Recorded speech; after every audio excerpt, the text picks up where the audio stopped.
Hello and welcome to Atop the Fourth Wall, where bad comics burn. And for a show about bad comics, so far this year we've had an okay adaptation of the first episode of an anime's dub, a good but not for me artsy comic, and a pretty good origin for a beloved franchise. This year so far has been about fairly good comics overall. So let's see how we can fix that, huh? Previously on... wait, did I really not review an issue of Trouble in 2016? This is the first one since August 2015? Huh. Anyway, previously on Trouble, we learned that a young Aunt May had a Mickey Mouse fetish, that she wanted to buy the Mystery Machine from Scooby-Doo, and that she once ate a stack of Post-it notes on a bet. One of those three things did not actually happen. If you haven't watched the previous Trouble review, I bet you'll be surprised which one it is. After watching the characters show some redeeming qualities to their relationships and not just a bunch of annoying teenagers banging, although there's plenty of that, May is harassed and insulted by a guest of the resort, leading to Richie comforting her, and the two making out, meaning both are now cheating on their respective partners. Also meaning that Spider-Man's dad cheated on his mom with Aunt May. So, let's dig into Trouble number 3 and see how much farther this rabbit hole goes, shall we? Welcome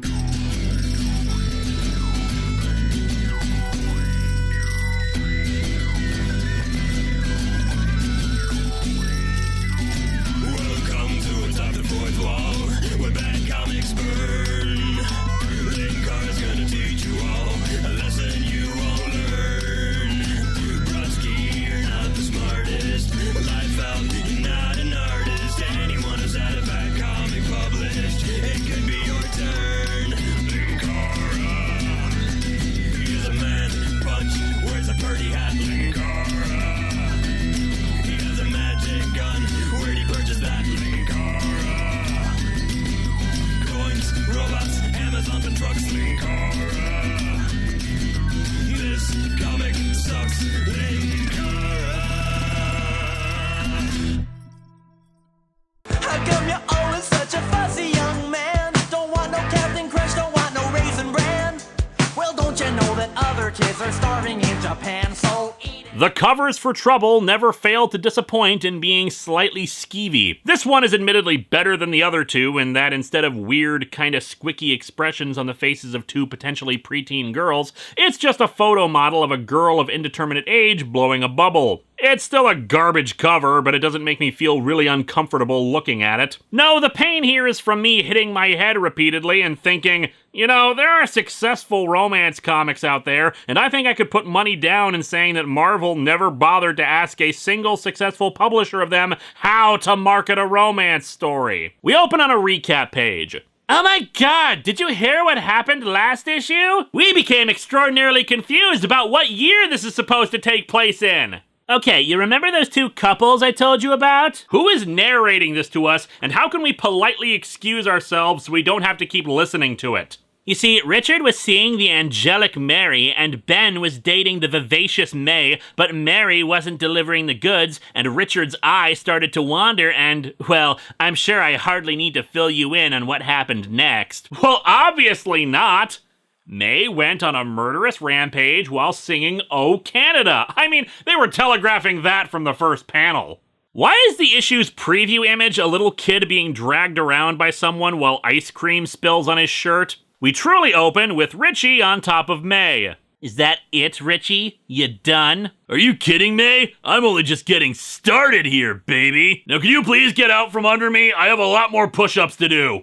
While the two are banging, Mary and Ben tell some kids or fellow co-workers about how awesome their cheating significant other is. What do you mean I'm always talking about May? You guys are just jealous because you've only got Mrs. Palm and her 5 lovely daughters for company. Say what you will. At least they're loyal. No, I'm not in an especially good mood at all, folks. I actually always sing to myself when I'm serving up London broil and mashed potatoes. Well, it's just that you were singing Weird Al's Eat It. $1.99 a bunch? Ah, what the hell. Give me that $5 bouquet over there, ma'am. You're only young once, right? Also, hi, doggy. Look, the bridal magazine was the last thing they had at the store. What was I supposed to do? Pick up Popular Hand Drill? I would! Have you seen the fold-out of Black & Decker's latest? Nice. Also, why does everyone on this page have their eyes closed? Anyway, after they finish banging, Richie and May discuss how weird it is that they're doing this. I don't even particularly like you all that much, Richie. I actually find you kind of arrogant and obnoxious. Yeah, well, you're not exactly my type either, May. To be honest, I think you're pretty cheap and slutty. It's almost like this situation has been contrived together in order to create drama in an otherwise boring, annoying romance comic. They continue to be pissed at each other. Oh, drop dead! I come to you for a little support after those idiots back there, and you're hitting me with this? Wait, this is just after their first time screwing? What the hell was with that montage showing what Mary and Ben were doing? How long have these two been having sex in the pool supply closet? Apparently long enough for Ben to do dishes, go to a flower shop, and for Mary to be talking with kids, do her waitress shift, and gossip with some other girls on the staff. Space is warped and time is bendable. Those tears were as fake as you are, honey. He's got a point. Her tears did magically disappear between panels in the last issue. And then they start making out again. Yeah, this is totally how romance works. If you're a weirdo. Or a sitcom writer.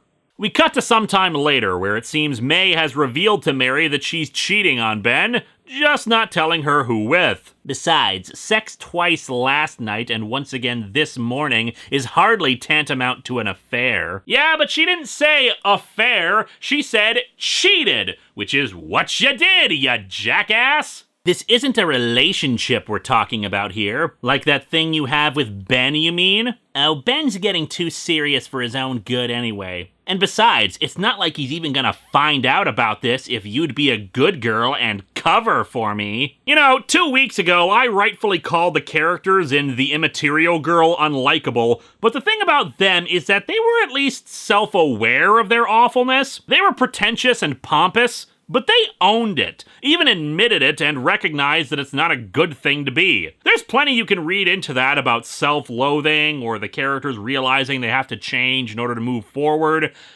And then there's May here, not only cheating on her boyfriend, but cheating on her boyfriend with her best friend's boyfriend, while lying to her about it, trying to excuse it, and is going to manipulate her best friend into covering for her to the guy she's cheating on so she can sleep with said best friend's significant other. And of course, I'd just like to remind you all, Peter Parker picked this woman over his own wife. So, poor romantic decisions are part of the family charm, I guess. Mary refuses to help at first, but May tries to argue that Ben is gonna get hurt otherwise if he finds out. Yeah, May, I can tell you really care about Ben's feelings in this, what with how you just said you didn't want to get serious with him. May says she just wants to get her secret boyfriend out of her system and she'll never ask her to cover for her again. And Mary inadvertently reveals that Richie got Ben to cover for him too, claiming that he was taking him to the Museum of Modern Art. Anyway, we cut to Ben and May having oh god, that face! What the hell is that? You know, the Dodsons are rightfully praised for their artwork, but what the hell kind of face is that? I know it's supposed to be his orgasm face, but it looks more like all those clouds in the background or some gaseous form of Botox stiffening his muscles into this twisted expression of inhumanity. The little sweat drop on his head, lack of teeth, and saying, "Oh God, do not help." Oh, and there's another thing we never friggin' needed to see.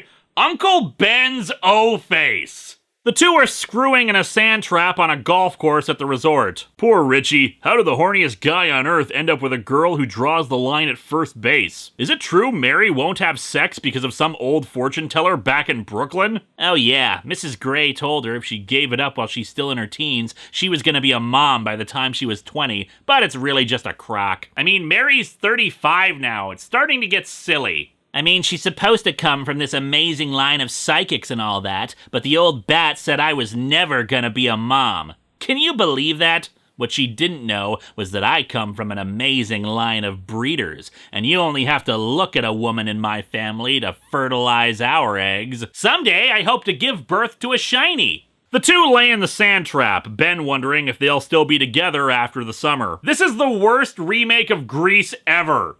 Ben is hoping to continue the relationship after they get home, but May just tells him to live in the moment and enjoy themselves. It's something that continues later when Mary and Ben are together hanging up decorations for an oldies dance at the resort. Just the fact that every time I try to talk to her about us going steady, she changes the subject to Richard Nixon or Evel Knievel or whatever the hell else pops into her head. I wouldn't mind so much, but she keeps talking about Richard Nixon while we're having sex, and it's getting kinda weird. When Ben suggests May could be seeing someone else, Mary denies it, although accidentally drops a disco ball. Well, you know, she's had a weird week and everything. Maybe she's still a little freaked out by what happened with those jocks back at the swimming pool a couple of days ago. Yeah, that was a weird pool party.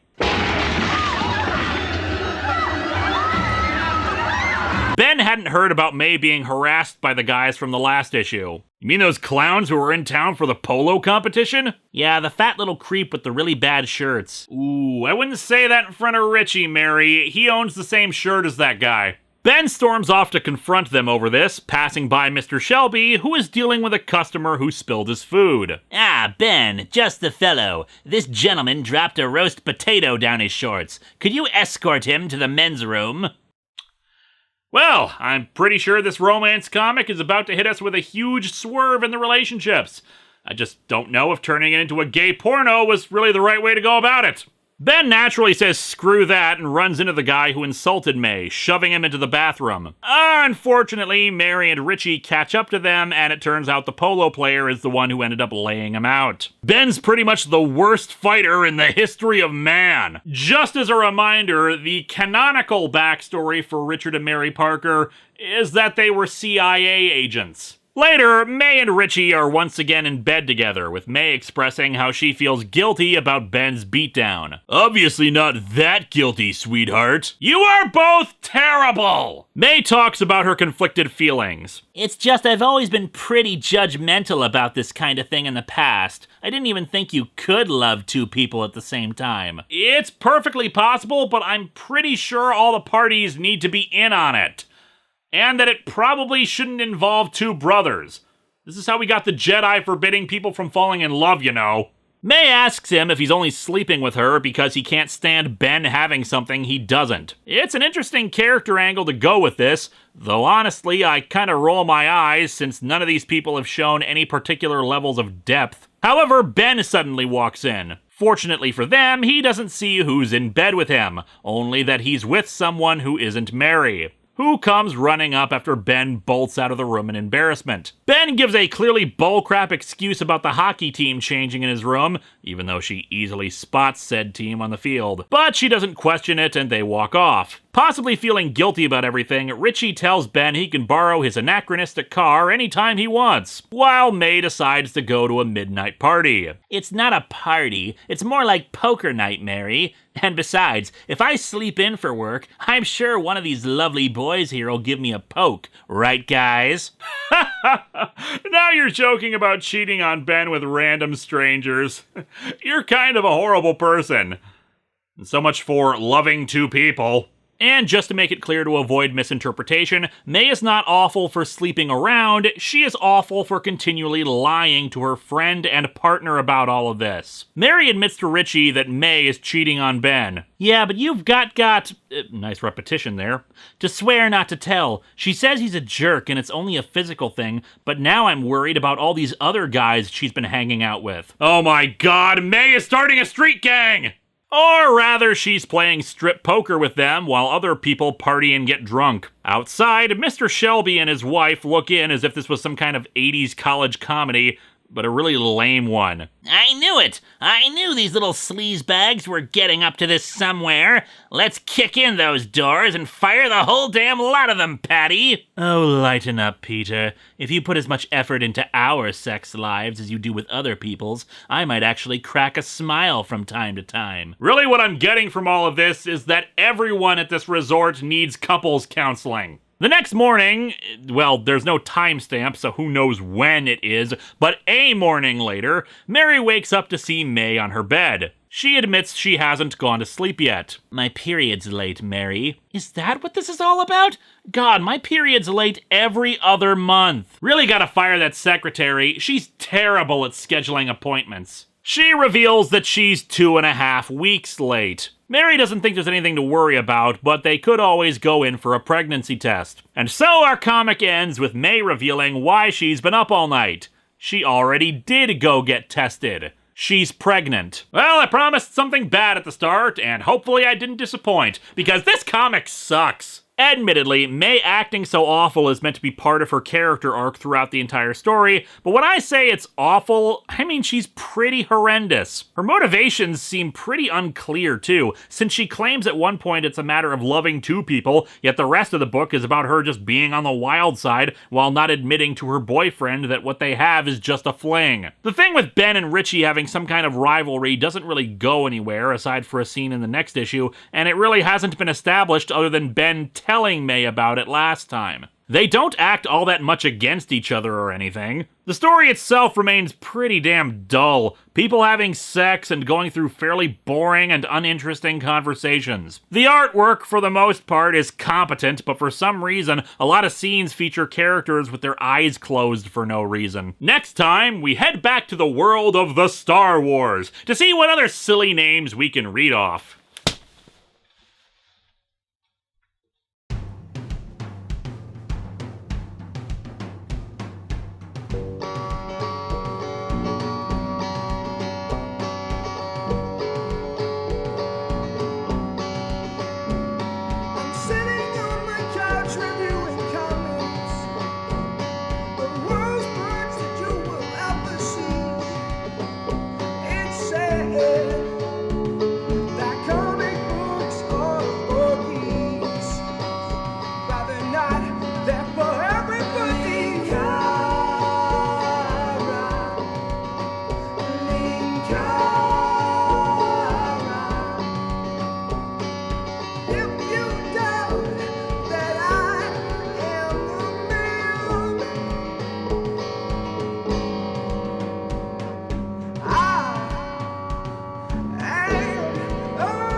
He's only gonna get hurt otherwise, and you wouldn't want a sweet little guy like Ben to get hurt now, right? Oh, shut up and stop being so evil. My God! Aunt May was in on the deal with Mephisto the entire time!